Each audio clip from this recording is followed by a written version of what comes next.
All right, the hour is here. And we all know the reason why we are here today. We are here for our freedom because it's our right. And today is our first Congressional briefing. And we have our special guest here. We Biafrans are familiar with who he is. He's someone who advocates for freedom, human rights, and also religious rights. We have our special guest, Marco Ruby. And Marco Ruby is Senior Fellow, American Enterprise Institute. Thank you, Marco.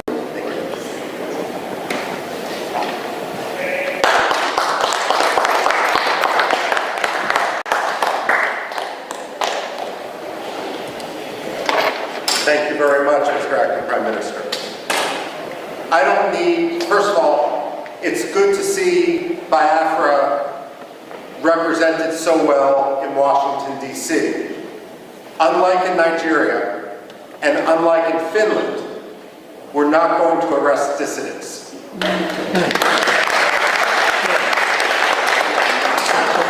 I'm a historian by training, and especially with this audience, we don't need to tell you that Biafra may have redeclared its independence, but it is a long history. And if we count the maps that European merchants, geographers, and other travelers made dating back to the 17th century, then Biafra is actually older than the United States of America. We're not talking about a so-called secession. We're talking about decolonization. And when we look at Africa today, we must recognize that the problem of colonialism is no longer based in London and in Paris. It's based in places like Abuja and Lagos. The fact of the matter is, and for that matter, Yaoundé as well, the fact of the matter is that we are witnessing a second wave of decolonization in Africa right now. Biafra, Amazonia, Somaliland are at the front line of a struggle for freedom. Religious freedom as well as simply personal, economic freedom, political freedom. The fact of the matter is, though, when we talk about that front line of colonialism, Biafra, Amazonia, Somaliland, we're also talking about a response to genocide. The fact of the matter is, when we look at the modern history of Biafra and we see some of the key figures represented on this podium, and it's so appropriate that we're sitting here in a room dedicated to Veterans Affairs, to honor the veterans of the Biafra struggle. The fact of the matter is that they did not start the struggle for Biafran rights. Nigeria did. Nigeria has agency. They have decision-making. No one forced Nigeria to undertake the pogroms of 1966. That was a decision that was made in Lagos. And what we have seen, the struggle for freedom in Biafra, is a natural response to the repression, which is now more than 60 years old inside Nigeria, especially with regard to Biafra. Now, we can talk about genocide, and unfortunately, what has occurred in Biafra from in the late 1960s and so forth isn't the only case of genocide that the 20th century has seen. But what makes the history and the recognition of the Biafran genocide so important is this. When the Jews suffered the Holocaust, Germany afterwards acknowledged the Holocaust. The ideology that led to Nazism became stigmatized. Yes, there are still Nazis today, but it is an ideology which is outside the realm of acceptable belief. The problem with genocide denial isn't simply a denial of fact, a denial of history. But when you don't acknowledge the genocide, then what you're actually doing is throwing a life raft to the ideology upon which that genocide occurred.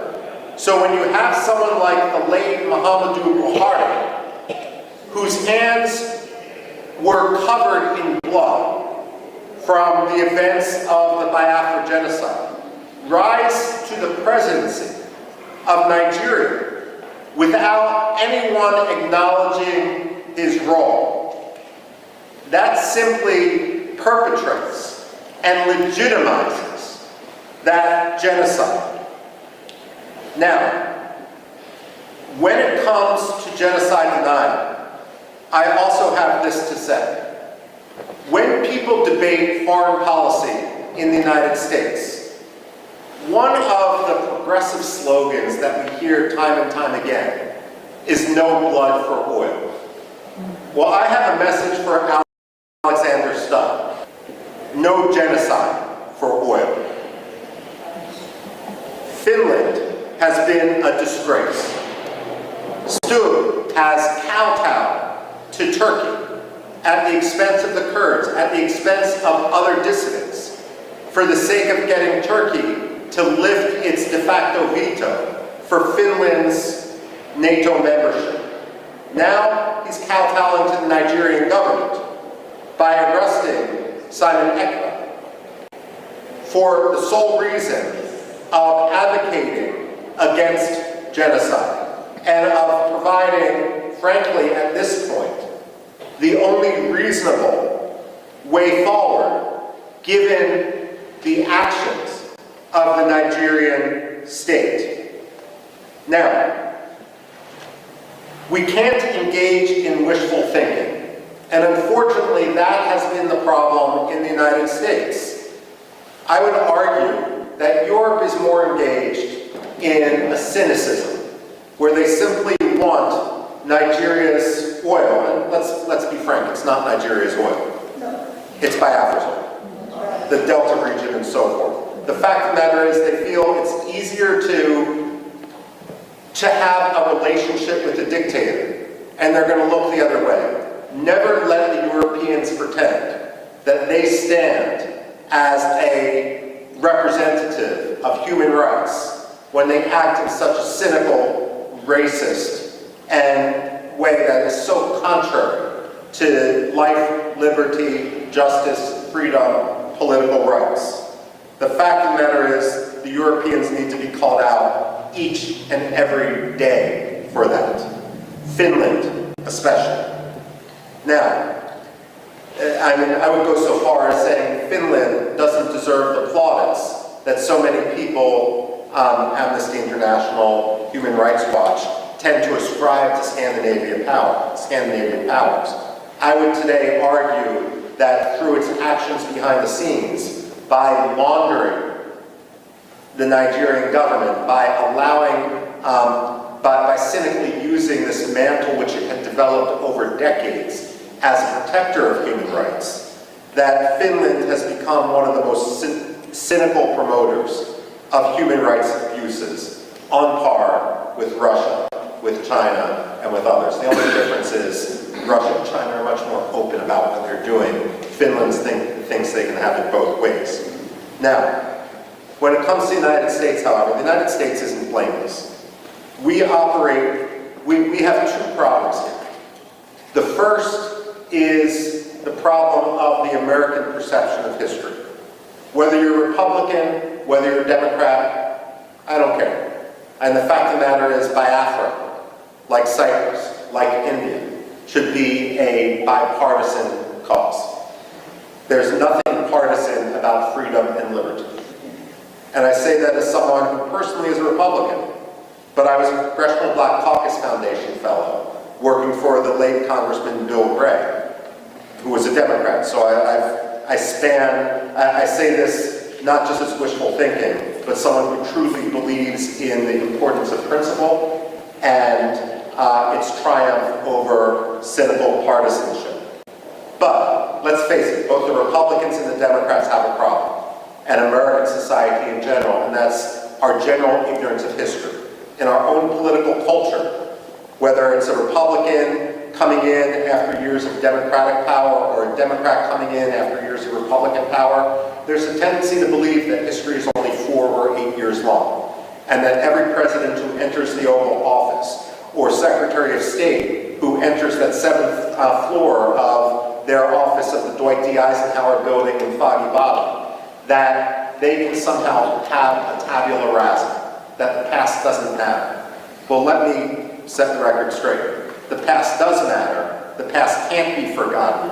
And we wouldn't be here today if it weren't for repeated efforts to work within the system, only to be crushed by Nigerian corruption, Nigerian dictatorship, and Nigerian cynicism. And if I may, Nigerian religious animosity on the parts of some sectarian communities. Now, one problem, of course, is then that U.S. historical ignorance, and this is where it's so important for the Biafrans to really rally, to meet with Democrats, to meet with Republicans, not to meet and spend all those times meeting with those who agree with you, but actually concentrating their efforts on those who disagree. The fact of the matter is, Americans need an education in history, and they need an education in history quickly, because the price of American ignorance is going to be tragedy and more killings in Biafra. Now, that's one problem. The other problem is a tendency of the United States to engage in wishful thinking. There are 2 types of ambassadors that the State Department sends abroad. And I'm not talking about professional ambassadors, civil service, foreign service versus political appointees. There's some good political appointees, there's some bad political appointees, and the same thing is true with the professional foreign service. But among ambassadors, however they get their job, there's 2 general styles. One style, and we've seen this too often in Nigeria, and I can name other places where we've seen this, the Democratic Republic of Congo, Somalia as well, takes an ambassador, and that ambassador believes that the best way to represent American interests is to ingratiate themselves to a dictator, to have zero tension with that dictator, and that oftentimes means amplifying that dictator's propaganda, his rhetoric, to his face. Well, the State Department should realize and should recognize that dictators have no shortage of sycophants. It shouldn't be the job of American ambassadors to join the sycophants. George Shultz, the Reagan-era Secretary of State, was famous when a new ambassador was appointed. He would bring them up to his office, which was an elegant room, not unlike this which we're standing in the U.S. Congress. And he had a big globe next to his desk. And he would always ask the ambassador appointee, point to your country on the globe. And if they pointed to Nigeria, or they pointed to France, or they pointed to Burma, or they pointed to Pakistan, God help them. He would point to the United States and say, this is your country. You never forget it. When we send ambassadors abroad, their job should be to speak truth to power. It shouldn't be to kowtow to a dictator. And if that means calling out Nigeria for its abuses in Biafra, for its abuses of religious freedom, so be it. It may mean you're not going to get invited as the ambassador to this reception or that state dinner. Well, that's the price of being an ambassador and being truthful. Your job isn't to make a dictator feel good. It's to promote American interests as a U.S. ambassador. And one of the top American interests is religious freedom. The reason why religious freedom should be such a top priority is it really is the canary in the coal mine. It really is the metric by which to see whether a dictator's rhetoric and actions meet. When former Secretary of State Antony Blinken went to Nigeria and he met with the late Muhammadu Buhari, and he removed Nigeria from the religious freedom watch list, that was wishful thinking. It didn't make Nigeria a better place. It didn't stop the killings in Biafra. It didn't stop the killings elsewhere in Nigeria. All it did was signal to the Nigerian government that they could quite literally get away with murder. Wishful thinking has consequence. The United States also needs not to believe its own spin and not to try to cynically use the Biafran issue to advance its other causes.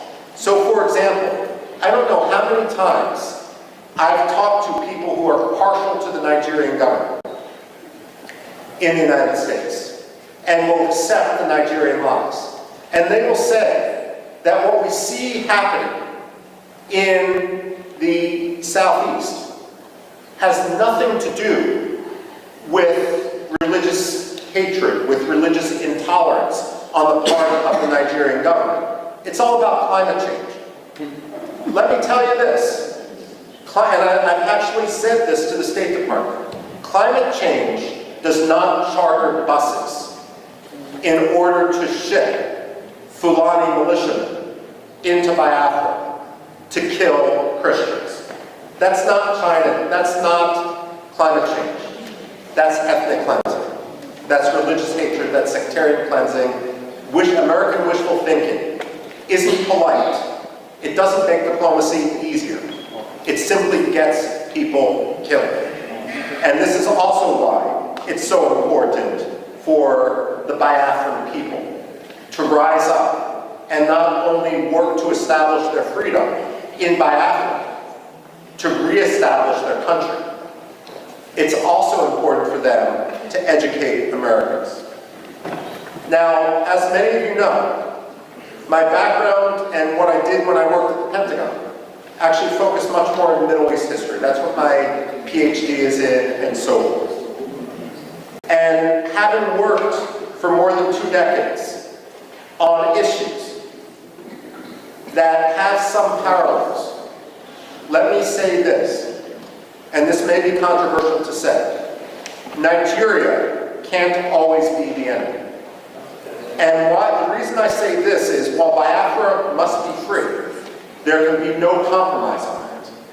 At the same time, an independent Biafra is only going to thrive when Nigeria, its neighbor, is at peace with itself and with its neighbors.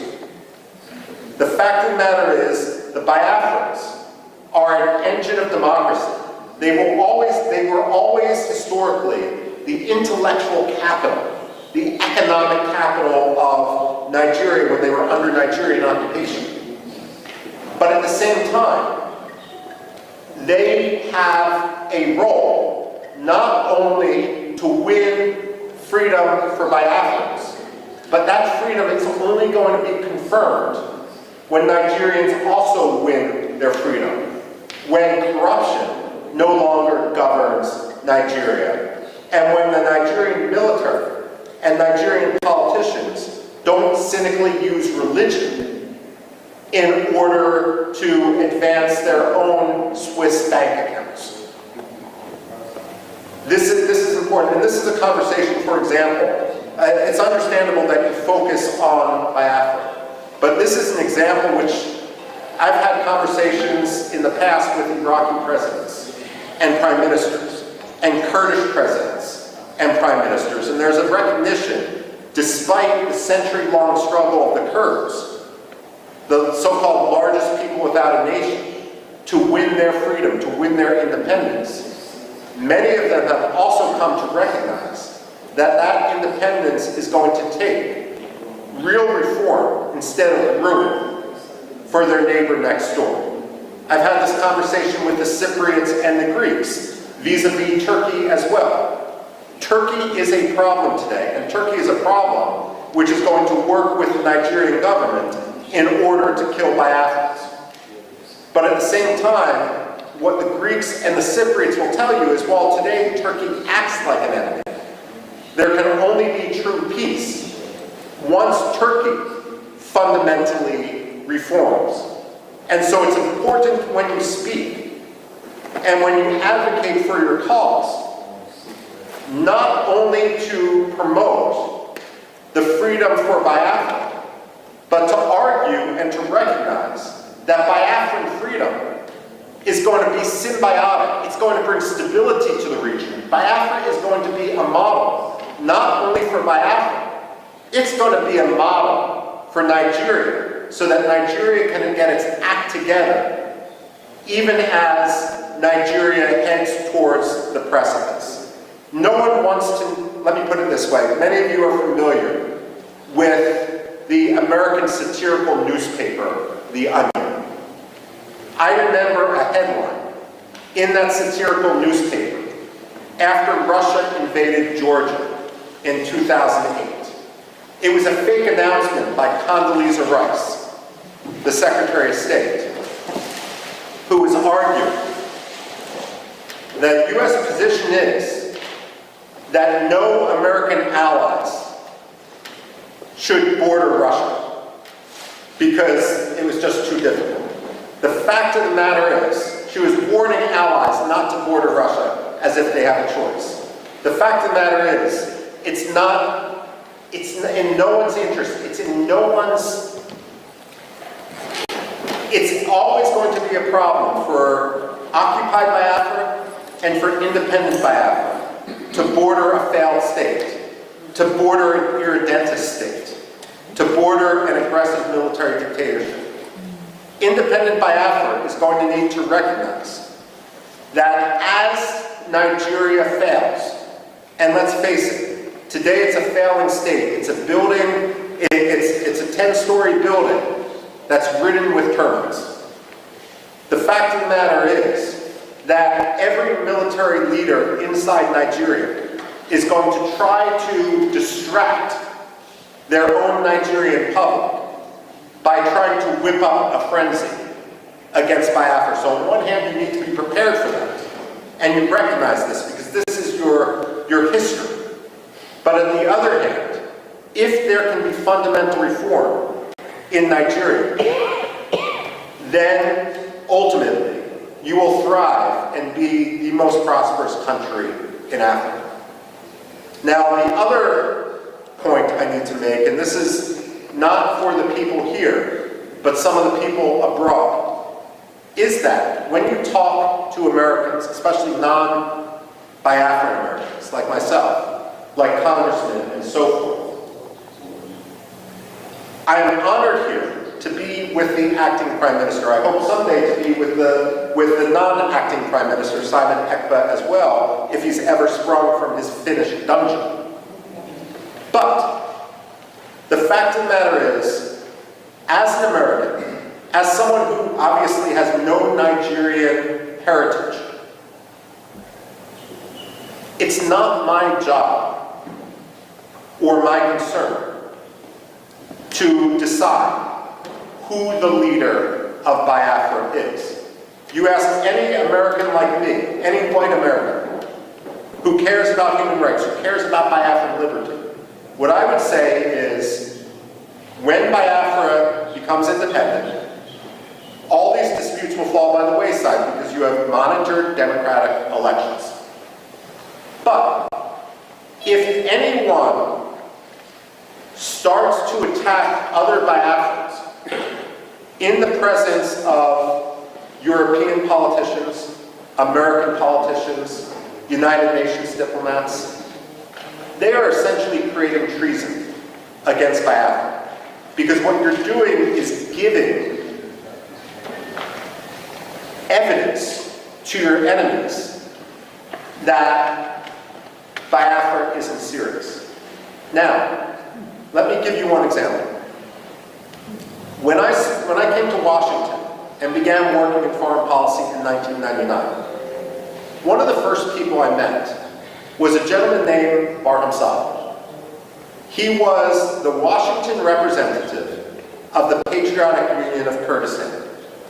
Now, the Kurds, I've referenced before, they're split between 4 different countries, so Biafra is a little bit luckier than this.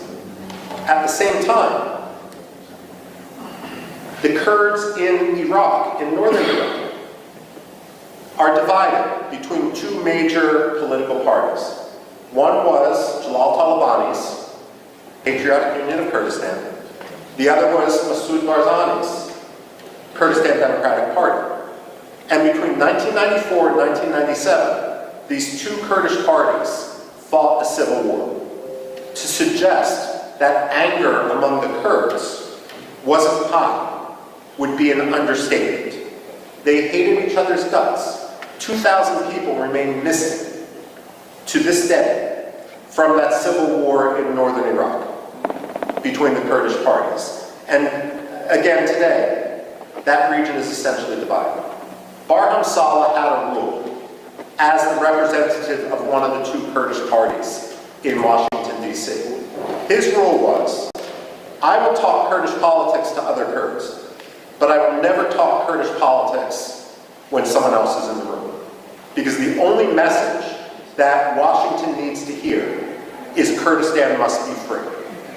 The only message that Washington must hear today is that Biafra must be free. Decisions with regard to the leadership of Biafra are going to be made by Biafrans themselves. But the most important issue for everyone, whether they are legitimate or frankly whether they are illegitimate, is that Biafra must be free. Don't tweet against your political adversaries. Take the high road. Don't talk about your rivals to congressional staffers. And if your rivals talk about you, you may feel that it does you a disadvantage. Let me assure you, it does not. If the acting prime minister, if the acting cabinet are the ones who are speaking softly and achieving things, creating a new currency, creating the structures of state, ultimately every serious congressman, like Chris Smith, like Mark, one of the most important staffers on Capitol Hill, they are going to recognize you for what you are. Because only amateurs talk about their rivals. Those who are legitimate, those who are serious, those who are here today are the people who advance their cause. And make no mistake, momentum is on your side. So I speak here today, and I'm concluding my remarks right now, by thanking you for your activism, by welcoming you to the halls of Congress, where you are free to talk to anyone, and you don't need to risk arrest, because again, your words we're not in Finland. We don't have to talk about the Helsinki standard. The fact of the matter is, I hope to be here when the United Nations General Assembly recognizes Biafra as the 55th or 56th African state. And I have absolutely no doubt that I am sure about the acting prime minister.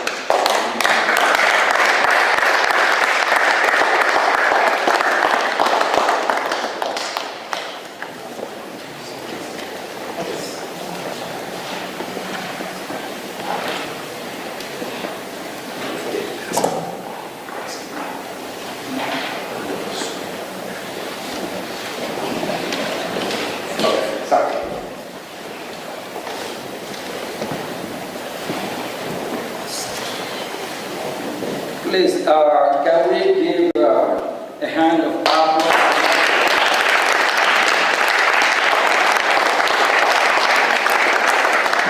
He is a true friend of humanity, not just Biafra. He fights for me, he fights for you, he fight for the global community. And it is a kind of one we need so that we can have a safer world and a better world, a world that will be great again. Thank you.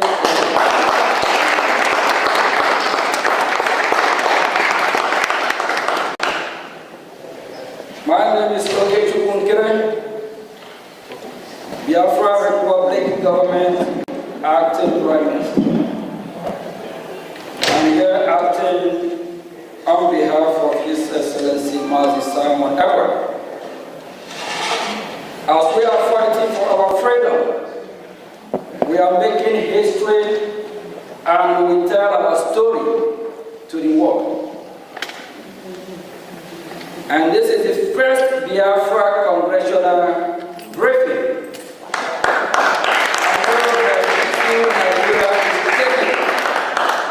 If I tell you, you won't believe. Nigerian government, they protest to stop this hearing. They protest. They have not started protesting.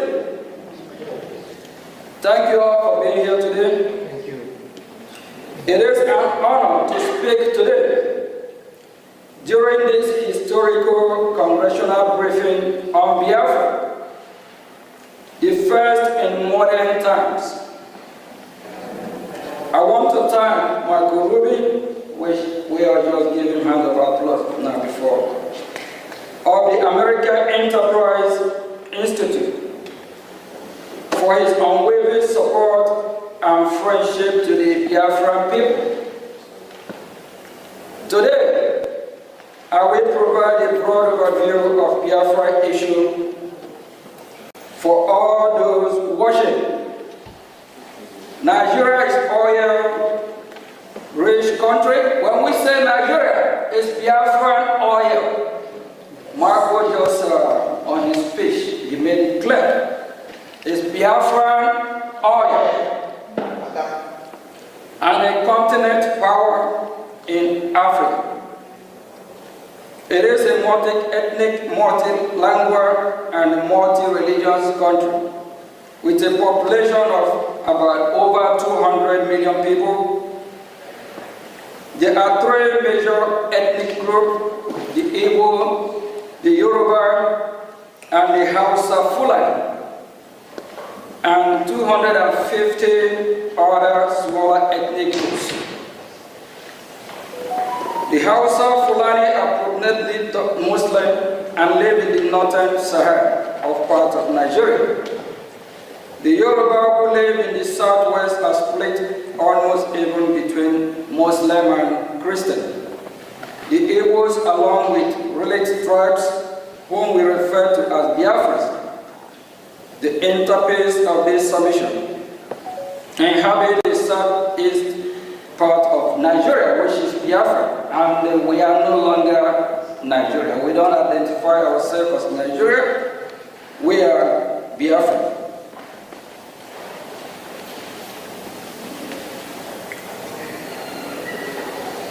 Part of Nigeria, which is combined population of over the Biafrans population and over 70 million. Biafrans are predominantly Christians and traditional worshippers, with constituencies also practicing Judaism. Their land is blessed with human and mineral resources, including vast hydrocarbon.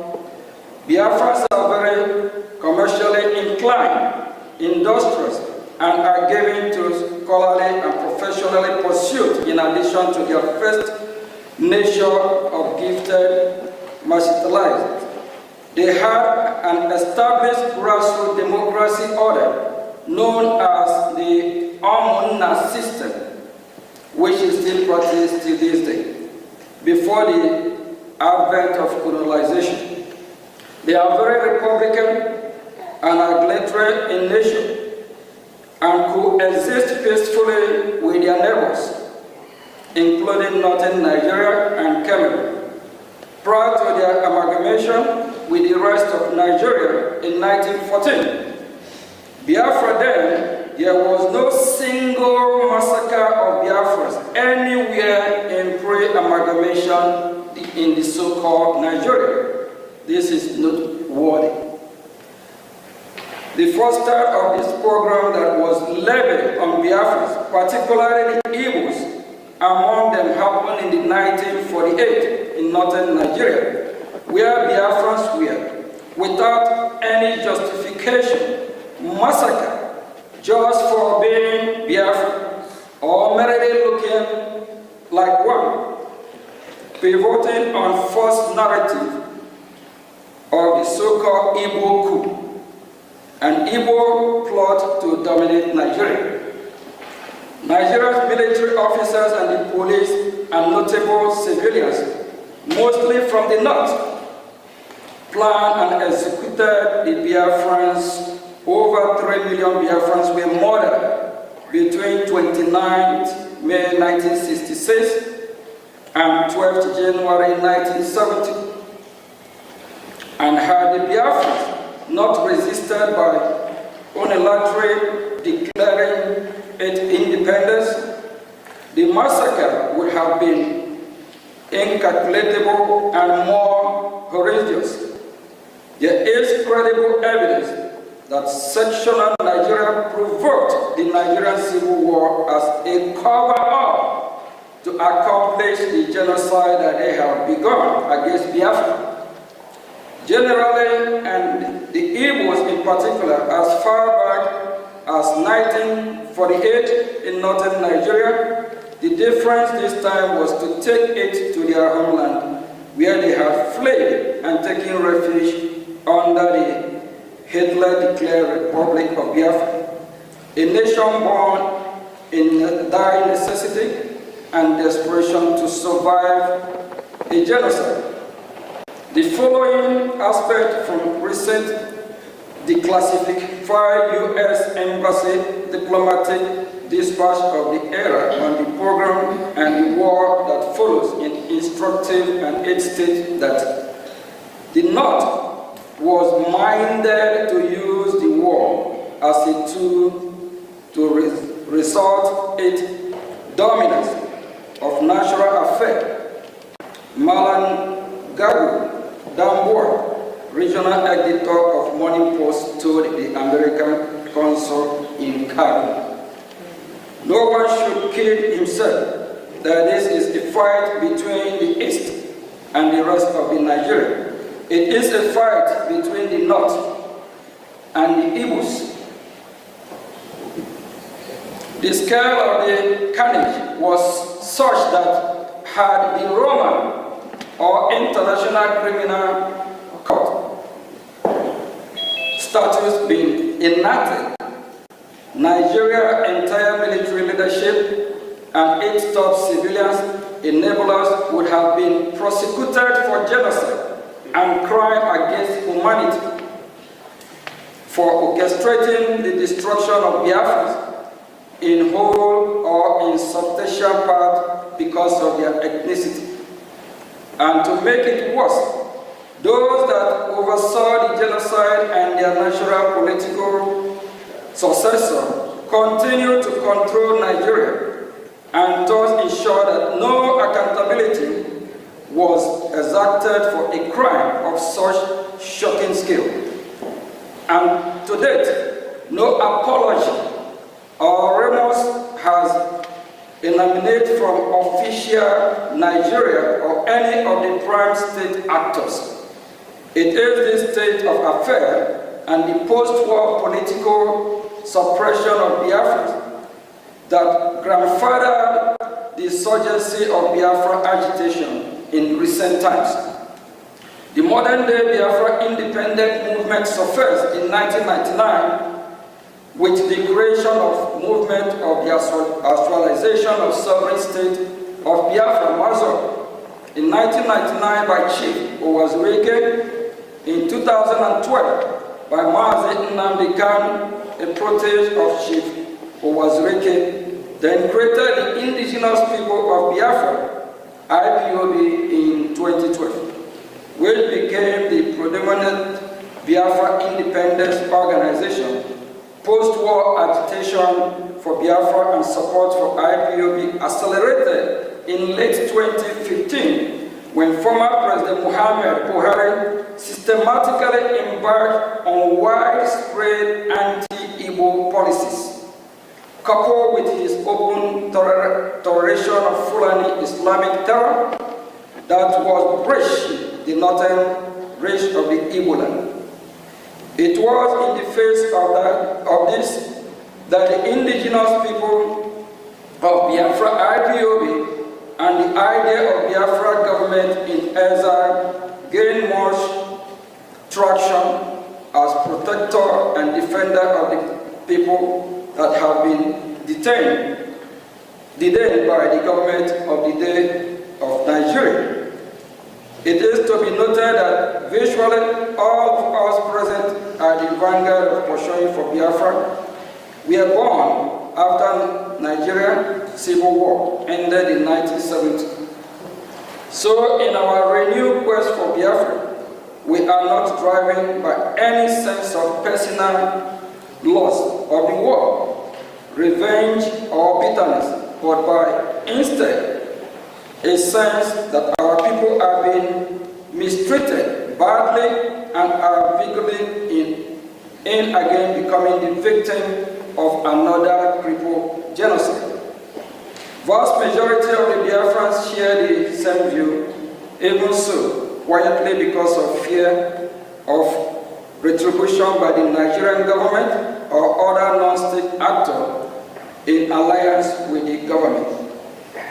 Amnesty International reports that since the advent of the former Buhari administration in 2015, Nigerian insecurity forces have killed more than thousands of Biafra and wounded many more while they held peaceful protests against the killing and for self-determination.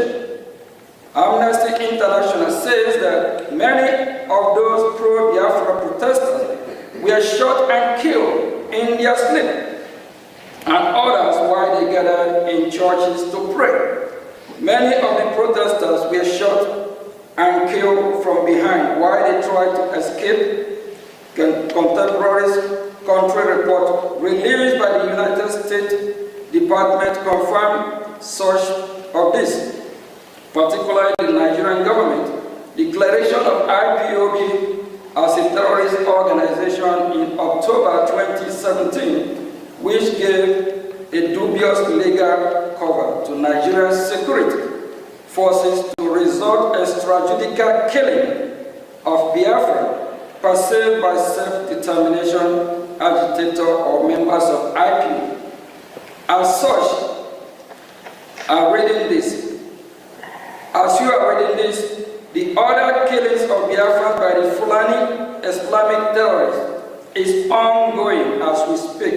The killing have not stopped to date, especially in the northern boundary of Igbo land, such that several innocent villagers were murdered in Ebonyi State in February 2025. Igbo communities to bury their brothers, sisters, fathers, mothers, sons, and daughters almost every month. And after times, the violence is maliciously and falsely attributed to unknown government or faceless Biafran separatists. In the face of all this, and in the perception that rogue elements of the security forces are complicit, the Biafran government in exile emerged as beacon of hope for Biafrans that have become distrustful of the government. It bears mentioning that when the agitation for Biafra accelerated in late 2015, the response of Nigerian government was disappointingly non-pragmatic.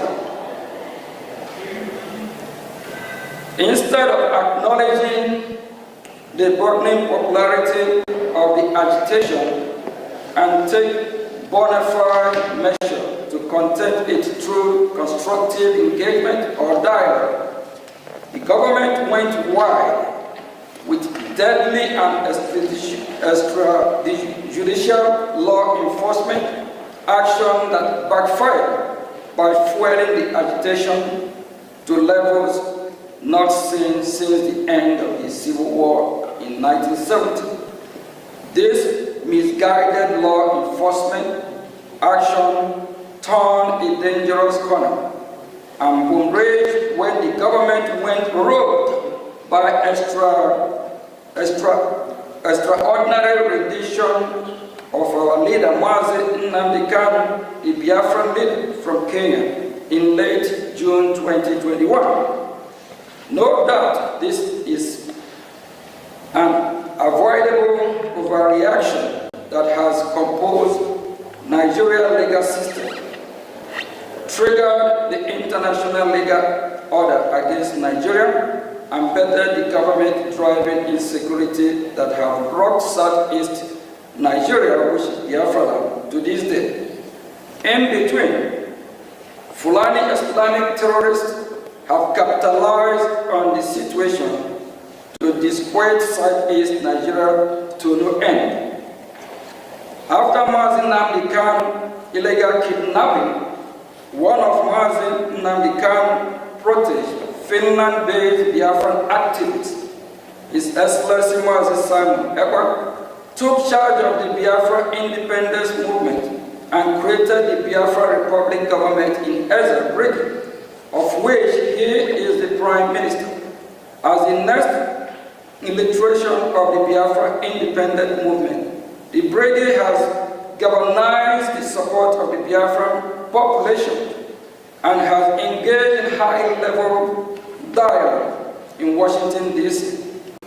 with U.S. government officials. Furthermore, Brgie organized a self-referendum in which more than 50 million Biafrans voted in favor of independence. Brgie held an independence convention in Lahti, Finland, which started November 29 to December 2, 2024, in which Brgie declared the independence of Biafra on December 2, 2024. December 2, 2024, Biafra was redeclared. The government of Nigeria, according to Mr. Ekpa, has orchestrated 5 assassination attempts against his life. After allegedly failing to assassinate Mr. Ekpa, the government of Nigeria successfully pressured the government of Finland to arrest Mr. Ekpa in November 2024 on political motivated charges. The government of Finland then issued an indictment against Mr. Ekpa, as well as subsequent conviction, which demonstrates the political nature of the persecution at the instigation of government of Nigeria. The indictment by Finland, issued in May of 2025, alleged that Mr. Ekpa participated and supported a terrorist organization, even though pro-Biafra organizations are not designated as terrorist group in Finland or anywhere in the European Union. In fact, the only country in the world where pro-Biafra organization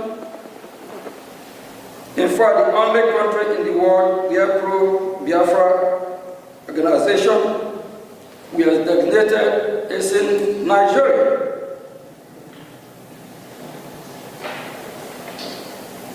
For the government of Finland to accept that the Finnish citizen holding political position regarding internal policy matters within Nigeria is somehow a criminal offense in Finland is a nonsensical and absurd, and demonstrate that Finland is engaging in a political motivated prosecution. Nigeria conduct toward both Mazi Nnamdi Kanu and Simon Ekpa demonstrate transnational repression. At the moment, the issue of Biafra, the insecurity in southeast Nigeria, which is Biafra land, and all the unpleasant aftermath cannot be resolved while the federal government of Nigeria persists in detention of Mazi Kanu. while Finland persists in detention of Mazi Simon Ekpa, and Biafrans continue to be marginalized. On this basis of foregoing, we must respectfully suggest the following to the U.S. government. One, we urge the United States government to invoke the Global Magnitsky Human Rights Accountability Act, Summit 5 of Title S, 11 of 114-28328, to identify and impose travel and financial restrictions on all officials of the federal government of Nigeria and any Nigerian non-state actor implicated in the killing of Biafrans, Christians in their homeland in southeast Nigeria, which is Biafra land.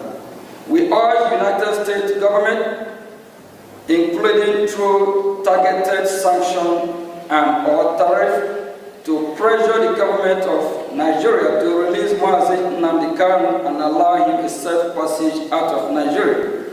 Three, we urge the United States government to pressure the government of Finland regarding its political motivated trial and conviction against pro-Biafra active Simon Ekpa. Four, we urge the United States government to deny all bilateral assistance and visa to officials of the government of Nigeria if it continues to engage in transnational repression against pro-Biafra activists, and if Simon Ekpa and Mazi Nnamdi Kanu continue to be held in detention. Consequently, Biafra through Brgie are ready to engage with the international community, include the United States of America government, especially in seeking to establish a newly independent Biafran state. The Brigade is willing to engage in deal-making with U.S. government and come to economic defense and security agreement with the United States. Biafrans represented by Brgie are willing to negotiate with the U.S. in reciprocity and in anticipation for specific demand, interest and expectation of the U.S. recent event in sub-Saharan Africa have created a compelling need for the United States of America to get involved in the Gulf of Guinea. There is no better opportunity than that presented by the Biafra. For example, Biafra can be an ideal place for U.S. military base, as well as seaport. Biafra can also be host to African installations. Biafra can be a close ally of the United States and purveyor of Western interests in the region, as well as a bulwark against Islamic terrorists and extremists. This is important now more than ever, given the loss of key U.S. military bases in Sahel countries, as well as the Nigerian government ever closer relations with United States adversaries, a United States designated Islamic terrorist organization. In addition, Nigeria's persecution of Christians continues to worsen and further adds to the case of independent homeland for Nigeria. Christian population, just as U.S. recognized of Somalia, present great benefit to U.S. strategic interest in East Africa. Similarly, Biafra can present opportunities along similar lines for the U.S. in West Africa. We hope today's historical briefing will provide a precedent for further diplomatic engagement. And before I say thank you, we believe that we have sent our message, and we are damn serious for our freedom. We'll continue fighting. Our freedom is our right. No one else can do it better for us than us. And we are sending message to the world, especially the United States of America. We appreciate the opportunity and the privilege they have given us to voice out so that they can do what is right. We believe they are listening. We believe very soon we'll be having more diplomatic engagement with the United States of America, the leader of the free world. Thank you.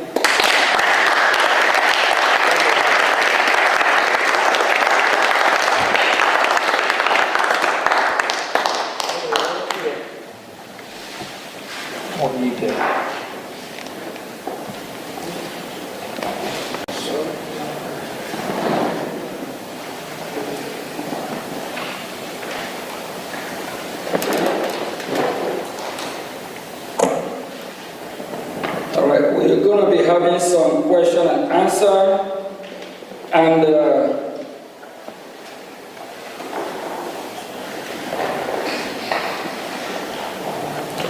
we have some witnesses that will be asking questions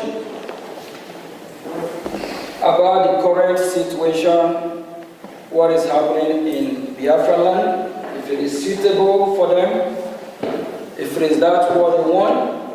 Do they deserve to live better than what is happening here today? We are glad to be here, and this is the beginning of our hearing in Washington, D.C.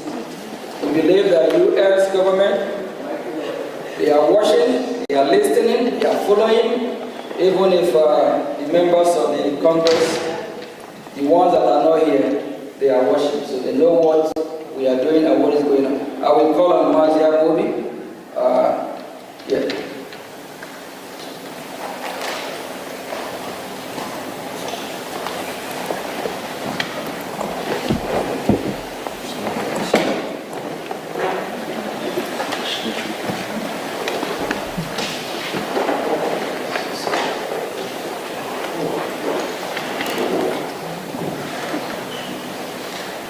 Greetings, everyone.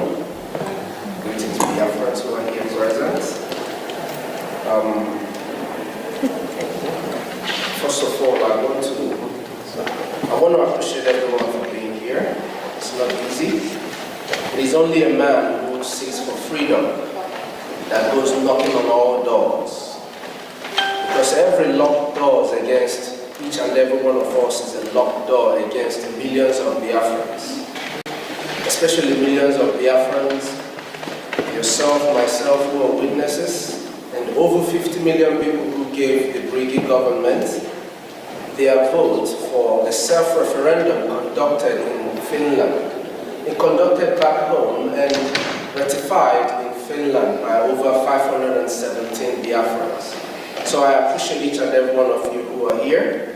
And we thank the United States Congress for giving us this opportunity, for calling us to hear our voice at this time.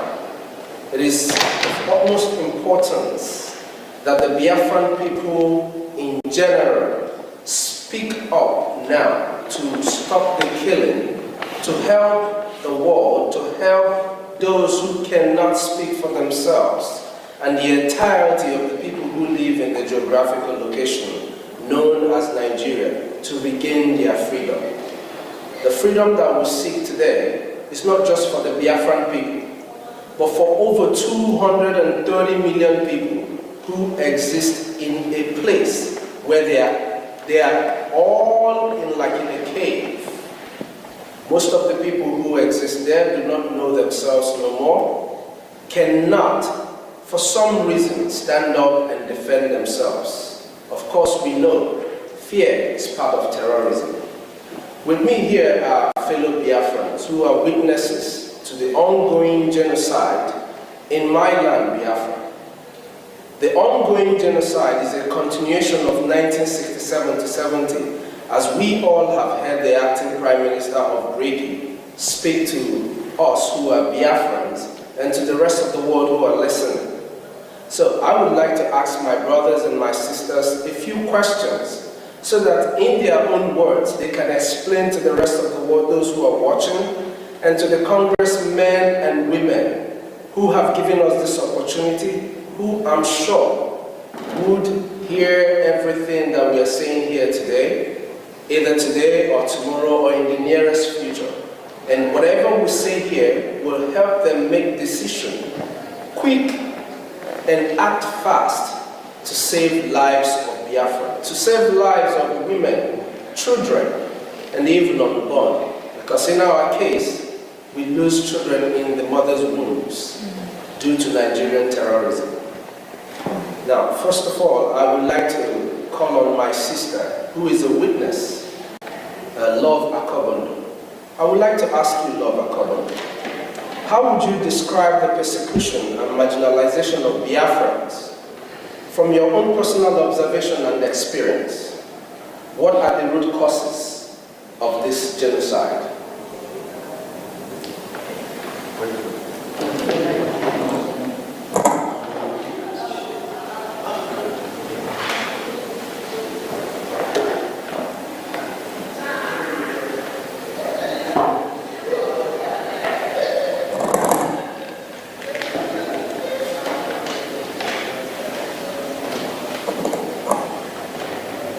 Hello, dear friends. Good afternoon. Thank you for the Brgie government. Thank you, the acting Prime Minister and your staff. And I also thank the Congress, American Congress, for giving us this opportunity. I'm going to say what I received as information from those who witnessed those incidents, because I wasn't there at the time. From there, that will lead into what is happening and still happening, unless we put a stop to it. You see, the marginalization has a long-standing history, stemming from the so-called colonization. From the time those people showed up in the shores of Biafra, the Bight of Biafra, there hasn't been peace. Each time they bring up a situation that is not acceptable to our people, the Biafrans, we object it because we already had democracy before they showed up. We were living in organized society in every ramification before they showed up. So when they showed up and want to alter who we are, change us to benefit them, we said no. Instead of dialoguing with us, they come up with aggression. This has been going on through the Edumate warriors after the fall of our kingdom. Our people regrouped, defending themselves, defending their land, defending their culture, defending who they are as a people. They were met with killing, because that's the only thing to understand. They don't understand dialogue. From there, it moved to the time of taxation that was totally unacceptable, and our great-grandmothers came up to protest, simple protest.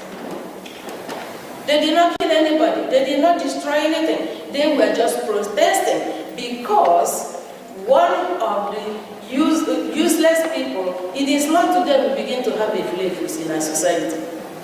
A man called, and I'm going to call him by name, and I wish his generation will get to hear it so they can be ashamed of their grandfather.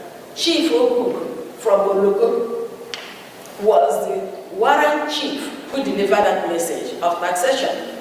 And after they had finished taxing our fathers, they came up with our mothers. And our mothers said no. What did they do? They turned and killed some of them. To glorify their action, they termed it a women riot, which is a false thing. From there, when they discovered coal in Enugu, again, to their interest, poor working condition, our fathers protested for a better wages, a better working condition. What did they get? Bullets. they massacred the men. That was the coal mining massacre. It did not stop there. Each step of the way is aggression, no discussion. The good thing is, we are not the people you can just walk over. It's not going to happen.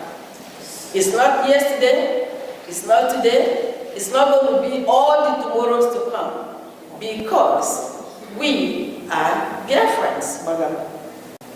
No two ways about to take it or drop it. We're going to fight to the last man standing. Now, it did not stop there. It continues the same marginalization, the same wickedness in all form and shape. Fast forward to the so-called flag independence. What did we get? The 1966 pogrom. I have a sister-in-law who lost her father to 1966 pogrom. Move forward, 1967, the so-called genocidal war, which the world refused to acknowledge. The thing sweeping it under the carpet is going to make a difference. It's going to escalate, and it's escalating. We have no apologies to anybody. Biafra must be free. Okay?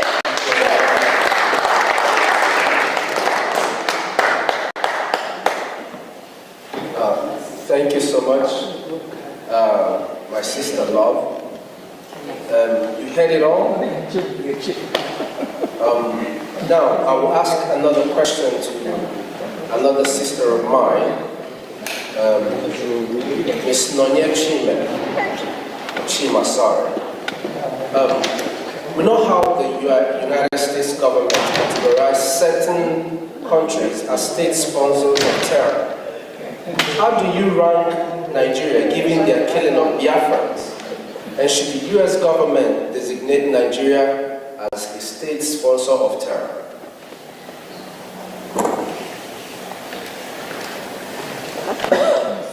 Thank you very much for that question.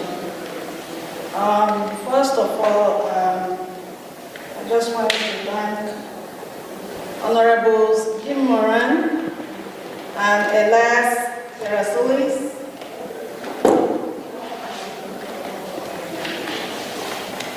and the U.S. Congress for giving us the opportunity to inform the world of what has been going on in Biafra land for decades. So for the question, these are some of the reasons why the United States government should designate Nigeria as a terror organization. One, between 2015 to 2016, Amnesty International reported that Nigerian security forces killed over 1,500 IPOB protesters in cold blood. Remember, they didn't have any weapons. They were just exercising their rights as citizens. And in 2017, there was what they called Operation Python Dance, which targeted the Southeast residents who are Biafrans, with soldiers invading communities, shooting civilians, and committing extrajudicial killings, which led to about 28 young men and women in our leader, Mazen Nnamdi Kanu's house. Thirdly, from 2021 to 2023, Amnesty International also documented over 1844 killings in Biafra land, including unlawful executions, torture, and enforced disappearances by security forces. And one might ask whether these killings or these killers have been apprehended and brought to justice, and the answer is no. No one has been held accountable for these killings. In fact, when locals apprehend any of the killers, there is always an order to free them. Up till today, the killings continue, and the painful thing is the fact that Biafrans are killed simply because we are Christians, simply because of the crude oil in Biafra land, and because they want to Islamize us by force. We which we are resisting. So I call on the global community to pay attention to what's going on in Biafra land and elsewhere where there is a genocide going on. Thank you all so much. Thank you so much. That was wonderful. That's what we expect from every Biafran to always carry in their heart. The fact that our people are dying every day. Now, I want to ask my brother Emmanuel Ugo, how would you describe the hatred of Biafrans or Igbos within the Nigerian by the political establishment, which has traditionally been controlled by the Muslim North? Would you say this is an important part of why there is support for the Biafran independence movement? Thank you all. When we talk about Biafran hatred, the hatred of Biafrans in Nigeria by the political establishment, that goes deeper. Some of us came into this world and we live with this hatred and we keep asking ourselves, why? Why us? What have we done? Here after everything we have gone through. The hatred runs deep in the Nigerian establishment, in their blood, both the political establishment and people from other parts of the country. We see this hatred every day. We have this economic jihad that has been going on. Our businesses are being born in Lagos, in the north. We are not allowed to scale when it comes to political positions as in the presidency of the country. And now we are seeking for Biafra. We want to be on our own so that we can be able to live in peace without facing this hatred every day. The Fulani Caliphate are the ones controlling Nigeria. And with this economic jihad, they have continued to display this economic jihad on the Biafrans, day in, day out, in every aspect of life. And we are tired of it. And we said this is the reason why over 80 million Biafrans, over 50 million Biafrans voted for the Biafra self-referendum, because they themselves are tired of the hatred. Every one of us can see it, even the young ones. And that is why there is maximum support for Biafra, so that we can have our own independent state and live in accordance with our own values. So that's what I would say about that. Thank you.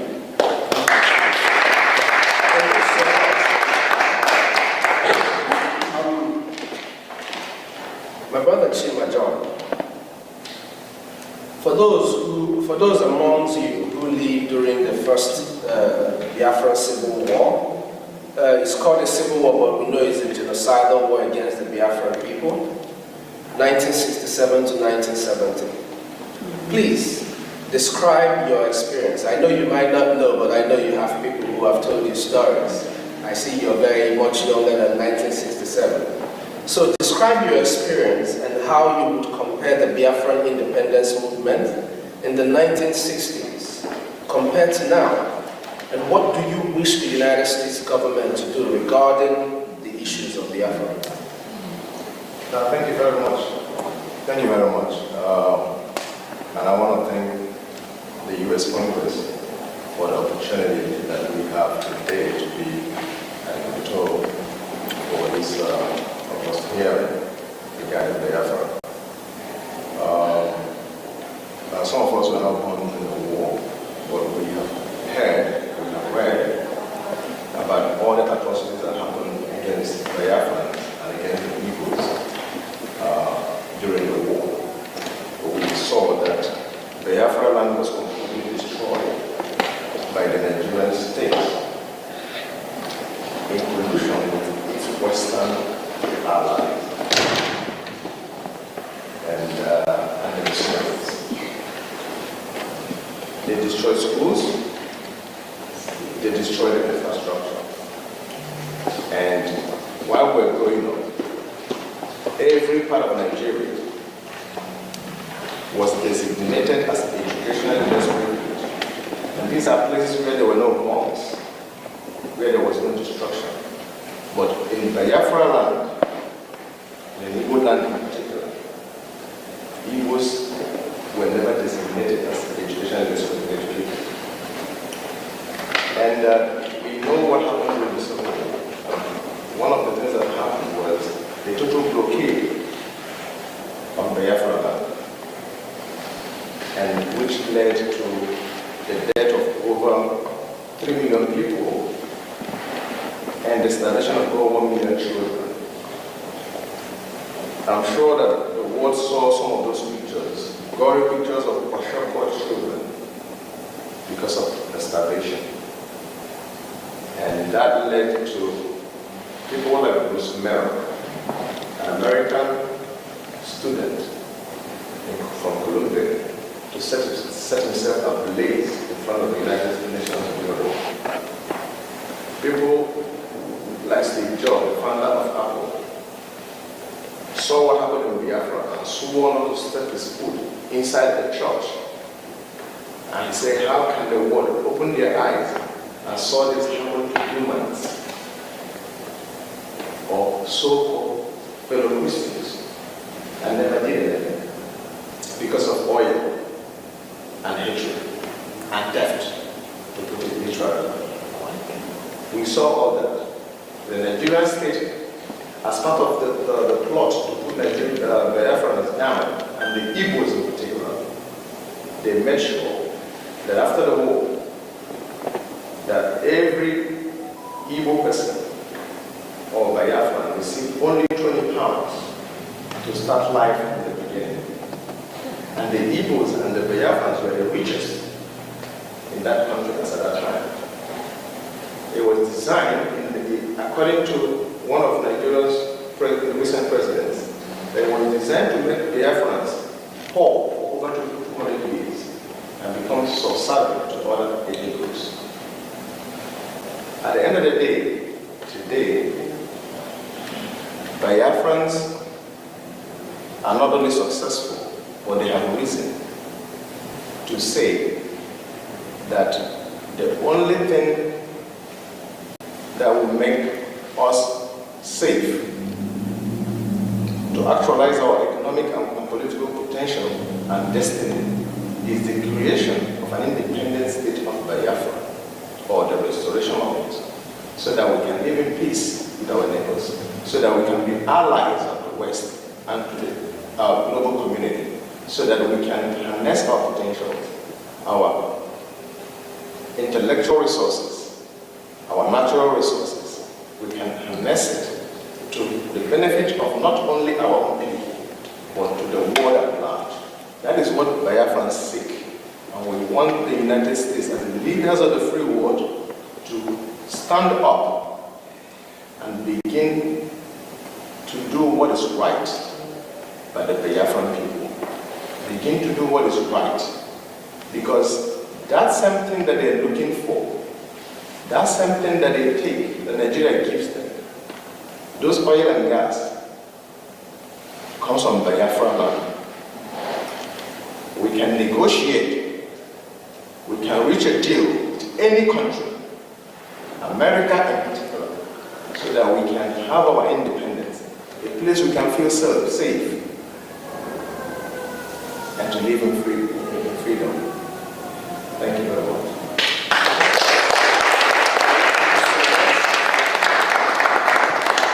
Also, you know, my mother served in the Red Cross during the war, and my father was equally a soldier during that war.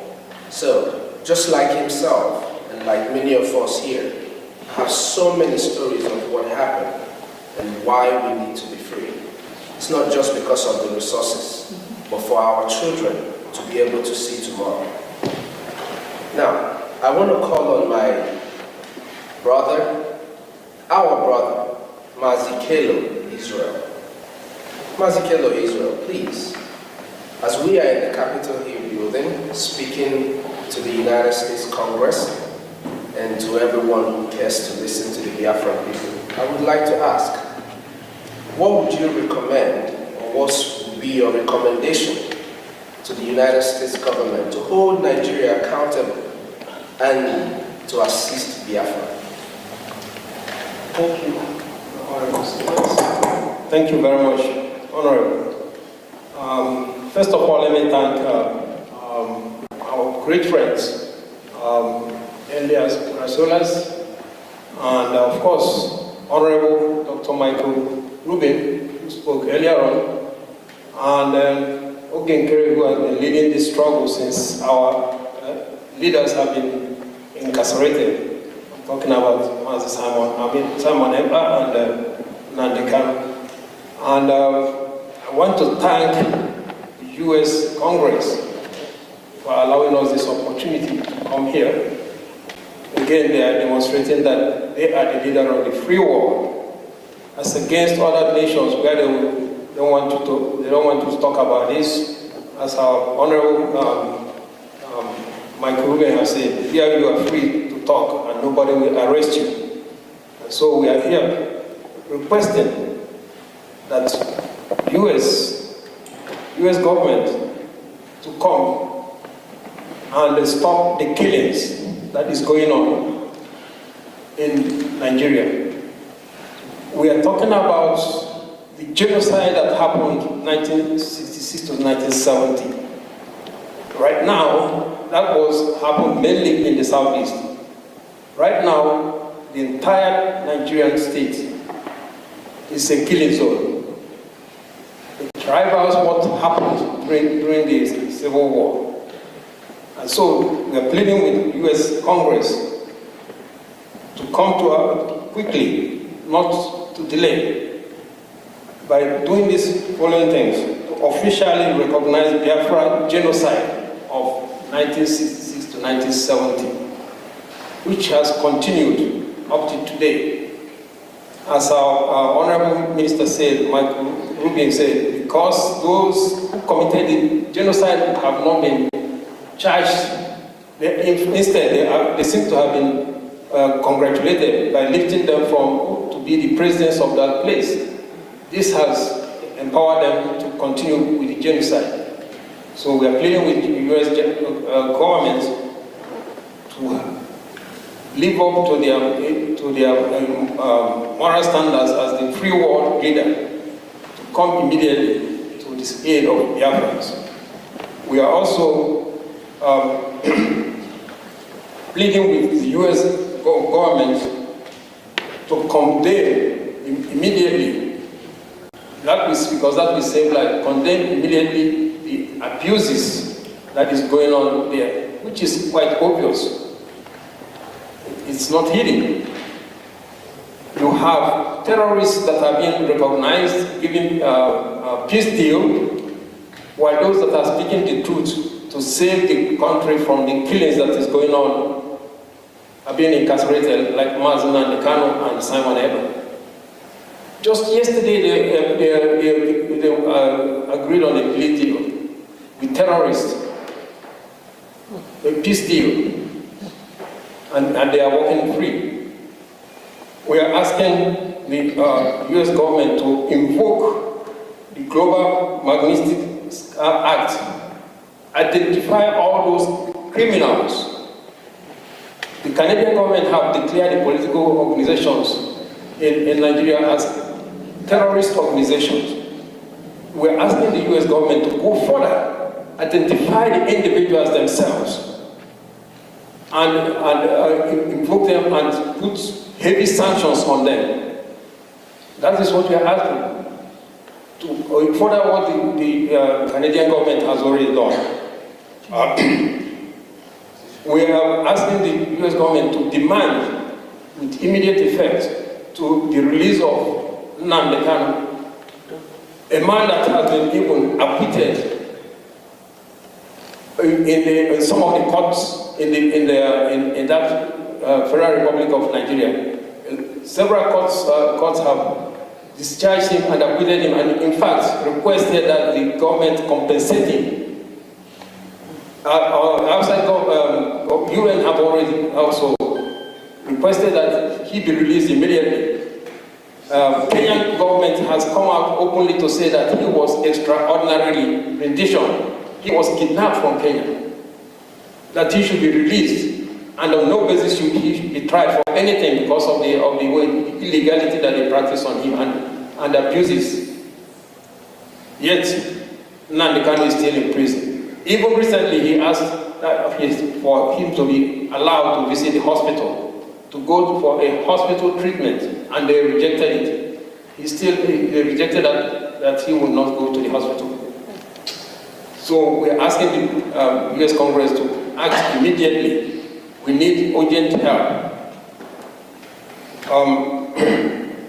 We also asked US Congress to pressure Finland to release Simon Eber. He was doing nothing other than he was worried seeing the decimation of his people. Okay? But that's the only thing we are asking, to pressure Finland government to release Simon Eber. Finally, we ask the US Congress to recognize the referendum that was conducted. 50 million Biafrans voted.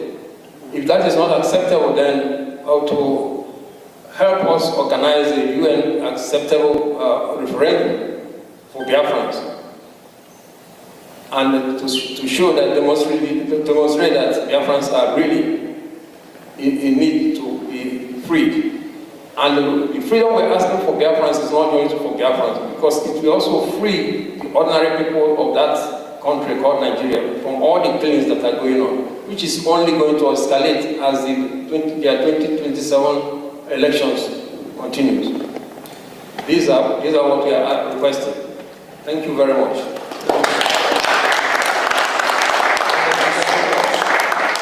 Just to add one single thing to what he said, something that is very dear to me. I really wish that the United States Congress and the United States government would help us pressure Nigeria. I would like for the genocide that took the life of over 5 million of my people to be recognized.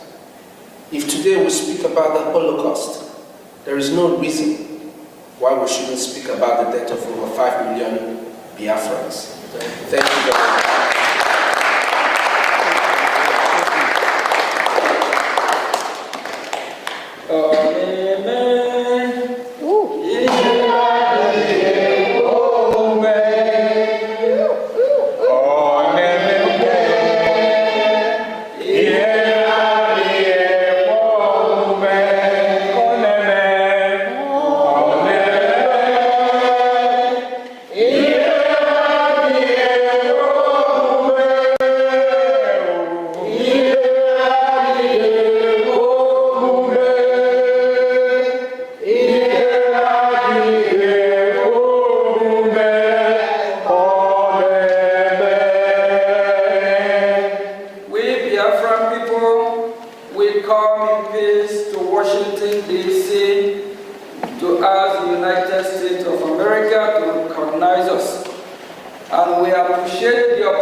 This place is being used by Congress. Whether it's one or two of Congress that is here is the United States of American Congress. And they are watching, they are following this event. So we appreciate it. Thank you all. This is just the beginning. Yes,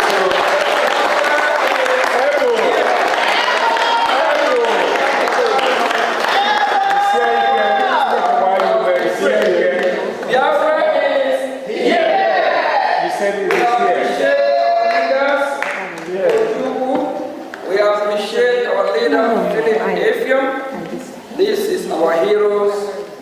They set the pace, and we appreciate everything they have done. Please, if you can help bring that.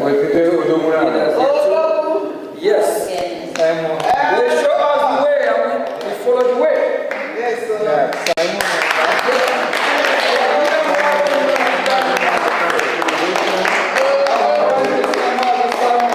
Must be free.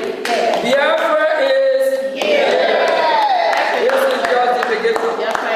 And we'll come back again, we'll still revisit the capital, and we'll keep pushing, and we believe the United States of America will hear our voice. Thank you all, and God bless.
Tony like this, my friend.